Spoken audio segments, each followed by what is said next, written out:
అనగనగా గిరిపురం అనే గ్రామంలో రామయ్య అనే ఒక రైతు ఉండేవాడు. అతనికి భార్య, 2 ఆడపిల్లలు. తనకున్న 2 ఎకరాల పొలాన్ని కష్టపడి పండించుకుని కుటుంబాన్ని నడిపిస్తూ ఉండేవాడు. ఏం రామయ్య, ఈ ఏడు పంట బాగానే పడినట్టుంది, చాలా ఆనందంగా కనపడుతున్నావు. అవును సంగయ్య, ఈ ఏడా వరుణ దేవుడి దయవల్ల పంట బాగా పండింది.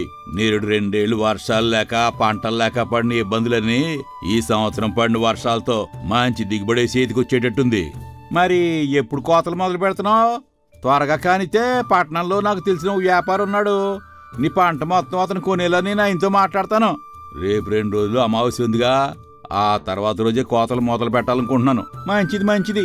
ఈ పంటతో నీకున్న బాధలన్నీ పోవాలని ఆ భగవంతుని కోరుతున్నాను. ఇక నేను వెళ్తున్నాను. అలా పొలం పనులు ముగించుకుని ఇంటికి వెళతాడు రామయ్య. యాండి, రేపు పండగ రాబోతోంది కదా, ఈసారి మన 2 పిల్లలకి మంచి బట్టలు పట్నం నుండి తీసుకుని రండి. పోయినేడాది కూడా తీసుకోలేదు. పక్కనున్న పిల్లలు వేసుకుంటే పాపం వీళ్ళు కొంచెం బాధపడుతూ ఉన్నారండి. ఎందుకు అన్నా, ఈసారి పంట బాగానే పండిందిగా, 4 రోజుల్లో పంట అమ్మిన డబ్బు వస్తుంది. కొంత అప్పు తీసుకున్న వాళ్ళకి ఇచ్చి తప్పకుండా మన పిల్లలకి కొత్త బట్టలు కొంటా. నీకు కూడా మంచి చీర తీసుకుంటాలే, కంగారు పడుకో. నాదేముందిలేండి, ఇంట్లో ఉండేదాన్ని. మీరు పిల్లలు కొనుక్కోండి చాలు. రేపు ఉదయం పొలానికెళ్లే ముందు ఒక 1/2 సేరు పాలు ఎక్కువ తీసుకుని రమ్మని చెప్పండి. రేపు మీ పుట్టినరోజు కదా, కాస్త పరవాణం వండుదామని. ఇంకా నాకు ఈ వయసులో పుట్టినరోజు పండగేటే. సరే, రేపటి సంగతి కదా, చూద్దాంలే. అలా ఆ రోజు రాత్రి అనుకోకుండా అకాల వర్షం పడుతుంది. చాలా పెద్ద గాలివాన రావడంతో పంట మొత్తం నీటిపాలవుతుంది. అది చూసిన రామయ్య, ఏటి భగవంతుడా, ఇలాగైంది. పోయిన 2 సంవత్సరాలు వర్షాలు లేవు. ఈ సంవత్సరం వర్షాలు పడి పంట బాగా చేతికొచ్చింది అనుకున్న సమయంలో ఈ అకాల వర్షం వల్ల ఈ సంవత్సరం కూడా సంపాదన లేకుండా పోయింది. ఏం చెయ్యాలి? చేసిన అప్పులన్నీ అలాగే ఉన్నాయి. ఇంకా నాకు ఈ జీవితం మీద విరక్తి కలుగుతోంది అనుకుంటూ చాలా బాధతో ఆత్మహత్య చేసుకోవటానికి నిశ్చయించుకుని దగ్గరలో ఉన్న కొండ మీదకి వెళతాడు రామయ్య. ఎవరండి మీరు? ఈ సమయంలో ఒంటరిగా ఇక్కడికి వచ్చారు? కొంపతీసి ఆత్మహత్య చేసుకుందామని వచ్చారా ఏంటి? అవునండి, నాకు ఈ జీవితం మీద అయ్యరత్తి కలిగింది. ఇది నాకు ఏ విధంగానూ అనుకూలంగా లేదు. చేతికొచ్చిన పంట నిన్న కూసిన వర్షంలో కొట్టుకుపోయింది. చేసిన అప్పులు తీర్చలేక, ఇంట్లో వాళ్ళకి మోకం చూపించలేక ఆత్మహత్య చేసుకుందాం అనుకుంటున్నాను. అవునవును, ఇలాంటి సమస్యలున్నప్పుడు ఆత్మహత్య చేసుకోవడంలో తప్పులేదు. నీకు పెళ్ళైందా? అయితే ఎంతమంది పిల్లలు? నాకు పెళ్ళై 2 ఆడపిల్లలు. వాళ్ళ బాగోగులు ఎలా చూసుకోవాలో కూడా అర్థం కావట్లేదు. అందుకే మరి నువ్వు ఆత్మహత్య చేసుకుంటే ఆ 2 ఆడపిల్లల పరిస్థితి ఏంటి? అర్థాంతరంగా వారి చదువులు ఆగిపోవు. అయితే నీ సమస్యల్లా డబ్బు. నీకే కనుక నువ్వు అనుకున్న దానికన్నా ఎక్కువ డబ్బు దొరికితే నువ్వు ఆత్మహత్య చేసుకోవడం మానేస్తావా? అంతే కదండే, ఆ డబ్బుతోనే కదా మన జీవితాలన్నీ ముడిపడున్నాయి. ఏం జరిగినా ఆ డబ్బు చుట్టూనే తిరుగుతున్నాయి. నాకున్న అప్పులన్నీ తీరిపోయి నా అవసరాలకు సరిపడే డబ్బు చేతిలో ఉంటే నేనెందుకు ఈ పని చేస్తా చెప్పండి? ఇదిగో, నీకు కావలసిన దానికన్నా ఎక్కువ డబ్బే ఈ సంచిలో ఉన్నాయి. ఇవి తీసుకుని నీ నిర్ణయం మార్చుకుని ప్రశాంతంగా ఇంటికి వెళ్ళిరా. మీరు చూస్తే ఇలా చిన్న వయసు వారిలా కనిపెడుతున్నారు. మీది అంత పెద్ద మనసండి.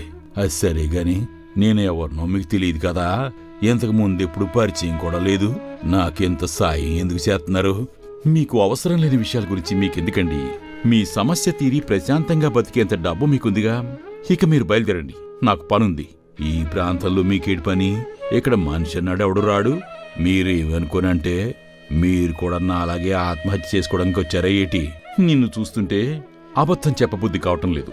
అవును, నువ్వు అన్నది నిజమే. నేను ఇక్కడికి ఆత్మహత్య చేసుకోవడానికే వచ్చాను. నాకు ఈ భూమి మీద బ్రతకాలం లేదు. ఎంత డబ్బు చేతిలో ఇట్టుకుని కూడా మీరు ఎందుకు ఆత్మహత్య చేసుకోవాలనుకుంటున్నారు? అన్నిటికీ డబ్బే సమాధానం కాదు. నా విషయం మీకెందుకు? మీరిక బయలుదేరండి. అయ్యో, నాకెంత సాయం చేసినవారు. మీరిలాంటి పని చేస్తా ఉంటే నేనెందుకు ఒప్పుకుంటానో? అసలు మీరు ఎంత బాధపడ్డం కారణం ఎటు కొద్దిగా వివరంగా చెప్పండి. మీకు సాధ్యమైనంత సాయం చేయడానికి నా ప్రయత్నం చేస్తాను. దయచేసి అసలు ఏమైందో చెప్పండి. నీకు నా బాధ వినాలనుందా? అయితే విను. నా తండ్రి చాలా ఆస్తిపరుడు. నా చిన్న వయసులోనే ఒక ప్రమాదంలో మా అమ్మా నాన్న ఇద్దరూ చనిపోయారు. అప్పట్నుండి మా మేనమావ దగ్గర పెరిగాను. నా బాగోగులన్నీ నా మేనమావే చూసుకునేవాడు. అసలు ఏం జరిగిందంటే, యారా, ఇంకా బయలుదేరలేదా? పొద్దున్నే లేచి తోటకెళ్ళమని చెప్పాను కదా. ఇంకా నాకు కోపం వస్తే నా సంగతి తెలిసిందే కదా. ఏం చేస్తానో నాకే తెలియదు. నేనేమో తోట పనికి వెళ్ళాలి, ఆ రంగాగాడేమో బడికి వెళ్ళాడు. నేను కూడా బడికి వెళ్ళి చదువుకుంటా మావయ్య. నాకు ఆ తోటలోకి పొలానికి వెళ్ళాలని లేదు. ఏమిరా నువ్వు ఎక్కువ మాట్లాడుతున్నావు? నీ కోరికలు బాగా ఎక్కువయ్యాయి. నా కొడుకుతో పాటు నువ్వు చదువుకోవటం ఏమిటి? మర్యాదగా తోటకి వెళ్తావా లేక 4 తగిలించమంటావా? చేసేదేమీ లేక మారుతి పొలానికి వెళతాడు. అక్కడ్నుండి తిరిగి వస్తుండగా మేనమామ కొడుకైన రంగడు ఎదురవుతాడు. ఏరా మారుతి, తోట నుంచి వస్తున్నావా? ఎందుకురా నీకా పనులు? నాతో పాటు బడికి రావచ్చు కదా. నువ్వు కూడా చక్కగా చదువుకుంటే బాగుంటుంది కదరా.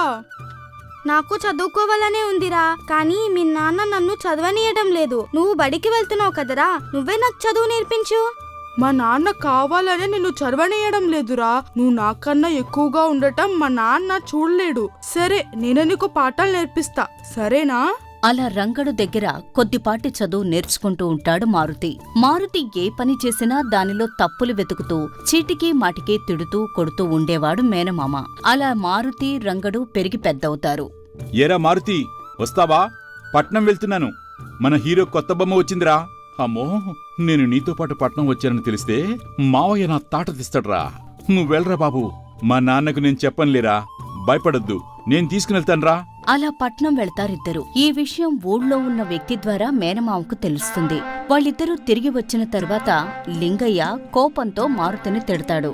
యారా మారుతి, ఎన్నిసార్లు చెప్పానురా నువ్వు వాడితో తిరగద్దని? నువ్వు పట్నం వెళ్ళి తిరిగి వస్తే ఇక్కడ పనులు ఎవరు చూస్తారు?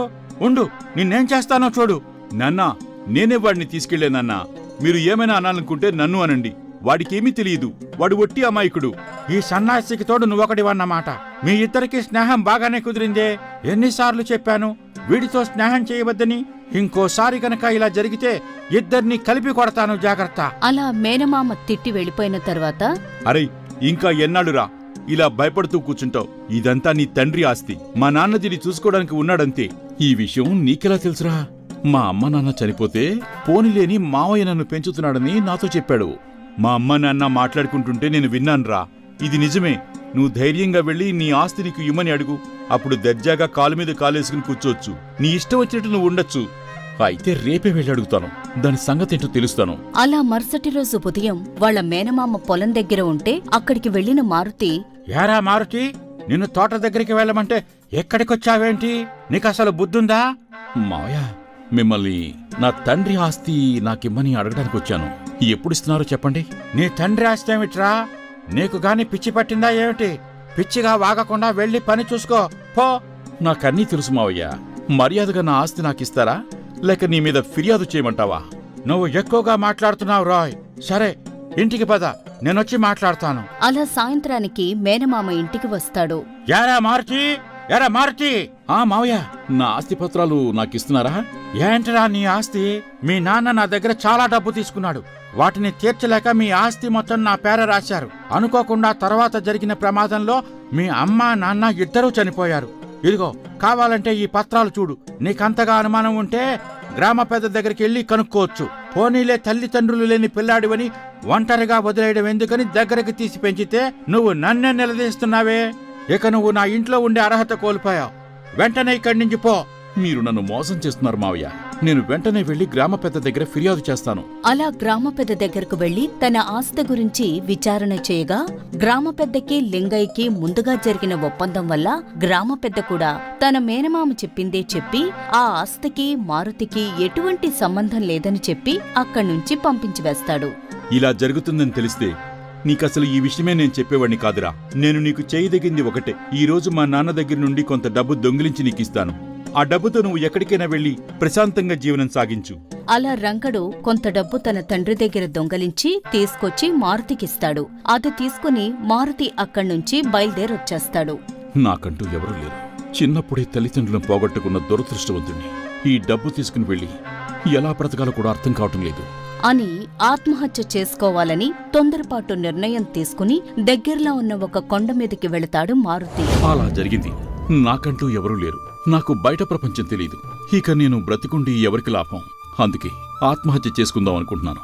ఎంత చిన్న విషయంగా ఆత్మహత్య చేసుకుంటావా? చిన్న వయసులో నువ్వు తీసుకున్న నిర్ణయం తొందరపాటు నిర్ణయం. నీకు చాలా మంచి భవిష్యత్తు ఉంది బాబో. మంచి భవిష్యత్తా? కనుచూపు మేర నాకు ఏమీ మంచి భవిష్యత్తు కనపడటం లేదు. అయినా నా గురించి మీకెందుకులే, మీరిక బయలుదేరండి. నీకీ పరిస్థితి కలిగించిన వారికి సరైన బుద్ధి చెప్పి నీ ఆస్తి నీకు దక్కడమే కాకుండా నీకు మంచి భవిష్యత్తు చూపిస్తే నువ్వు ఈ ఆత్మహత్య మానుకుంటావని నాకు మాటి. దీన్ని ఎలా పరిష్కరించాలో మిగతా విషయాలు నేను చూసుకుంటాను. అలా మీ వల్ల అవుతుందంటారా? ఊర్లో గ్రామ పెద్దతో సహా అందరూ మా మేనమావ చెప్పింది వేదంగా పాటిస్తున్నారు. అలాంటి చోట మీరేం చేయగలరు? అదంతా నాకు వదిలే. నువ్వు ఈ రోజు నుండి నా తమ్ముళ్ళాటాడువి. నేను నా ఇంటికి తీసుకెళ్తాను. నేను తిరిగి నీ కబురు పెట్టే వరకు నువ్వు నా ఇంట్లోనే ప్రశాంతంగా ఉండొచ్చు. అలా రామయ్య మారుతిని తన ఇంటి దగ్గర వదిలి తాను ఒక పెద్ద వ్యాపారస్తుని వేషం ధరించి ఒక పెట్టెను పట్టుకుని అక్కడ్నుంచి నేరుగా మారుతి ఉన్న గ్రామానికి చేరుకుంటాడు రామయ్య. గ్రామ పెద్ద రామయ్యను గమనించి ఇలా అంటాడు. ఎవరండి మీరు? మా ఊర్లో కొత్తగా కనపడుతున్నారు. ఎవరు మీరు? నేను వజ్రాల వ్యాపారినండి. రత్నగిరి నుండి వస్తున్నాను. విజయనగరం పట్టణంకి వెళ్తున్నాను. సాయంత్రం అయింది కదా. నా దగ్గర కొన్ని విలువైన వజ్రాలున్నాయి. ఈ సమయంలో ప్రయాణం చేయడం మంచిది కాదని ఇక్కడే ఎక్కడైనా బస దొరుకుతుందేమోనని ఎతుకుతున్నానండి. మీరు వజ్రాల వ్యాపారా? మీరు ఎక్కడో బస చేయడం ఎందుకండి? ఈ రాత్రికి మా ఇంటి దగ్గరే బస చెయ్యొచ్చు. రేపు ఉదయమే వెళుతురు గాని మీకెందుకండి శ్రమ? దగ్గరలో ఏదైనా సత్రంలో బస చేసి రేపు వెళ్ళిపోతాలేండి. అలా కొంత సమయం మాట్లాడిన తర్వాత గ్రామ పెద్ద తన ఇంట్లో బస చేయటానికి రామయ్యను ఒప్పించి తన ఇంటికి తీసుకువెళతాడు. రాత్రి భోజనాలైన తర్వాత గ్రామ పెద్ద రామయ్య దగ్గరకు వెళ్లి, అయ్యా, మీ దగ్గర ఉన్న వజ్రాలు ఏమాత్రం విలువ చేస్తాయేంటి? ఏమీ లేదు, ఊరికే తెలుసుకుందామని అంతే. నా దగ్గరున్న వజ్రాలు 2 లక్షలు ఖరీదైనవండి. నాకు అత్యవసరంగా డబ్బు అవసరం ఉంది. తక్కువ ధరకే విజయనగరంలో ఓ ధనవంతునికి అమ్ముదామని వెళ్తున్నాను. అమ్మో, 2 లక్షలే? తక్కువ ధరకే అంటే ఎంతకు అమ్ముదామనుకుంటున్నారేమిటి? ఏమీ లేదు, మీరు అంత దూరం వెళ్ళనవసరం లేకుండానే ఇక్కడే లింగయ్య అనే ఒక ధనవంతుడున్నాడు. అతనికి చెబుదామని 2 లక్షలు విలువ చేసేవి నేను ₹1,00,000కి ఇచ్చేద్దామనుకుంటున్నానండి. కావాలంటే చూడండి. ఇటువంటి వజ్రాలు మీకు ఎక్కడా దొరకవు కూడా. అవునండి, బాగా మెరుస్తున్నాయి. నేను ఎప్పుడూ ఇటువంటివి చూడలేదు. అయినా అంత డబ్బు మీరు చెబుతున్న ఆ పెద్ద మనిషి దగ్గర ఉంటాయంటారా? నాకు అట్టే సమయం లేదు. నాకు వెంటనే డబ్బు కావాలి. అందుకే ₹1,00,000 చాలా పెద్ద మొత్తం. అతన్ని ఒకసారి కనుక్కుని చెబుతాను. నాకు రేపు ఉదయం వరకు సమయం ఇవ్వండి. నేను చెబుతానుగా. అలా గ్రామ పెద్ద వెంటనే బయలుదేరి వెళ్లి లింగయ్య దగ్గరికి వస్తాడు. జరిగిందంతా లింగయ్యకు వివరిస్తాడు. లింగయ్య గారు, ఆ వజ్రాలు గనక మీరు ₹1,00,000కు కొంటే మనం వాటిని ₹2,00,000కు అమ్మవచ్చు. అంటే మనకు ₹1,00,000 లాభం వస్తుంది. కొద్దిగా ఆలోచించి నిర్ణయం తీసుకోండి. మంచి లాభసాటి బేరం. నువ్వు చెప్పేది బాగానే ఉంది. ఇప్పటికిప్పుడు ₹1,00,000 ఎలా? నా దగ్గర ఉన్న మొత్తం తీసి ఇచ్చిన 80,000 వస్తాయి. మిగతా 20,000 ఎలా తెచ్చిస్తాను చెప్పు? సరే, రేపు మీ దగ్గర ఉన్న 80,000 తీసుకురండి. మిగిలిన డబ్బు పొలం రూపంలో ఇద్దాం. మిగతా విషయాలు నేను చూసుకుంటాను కదా. మీకు ఆ వజ్రాలు దక్కిన తర్వాత నా సంగతి మర్చిపోకూడదు మరి.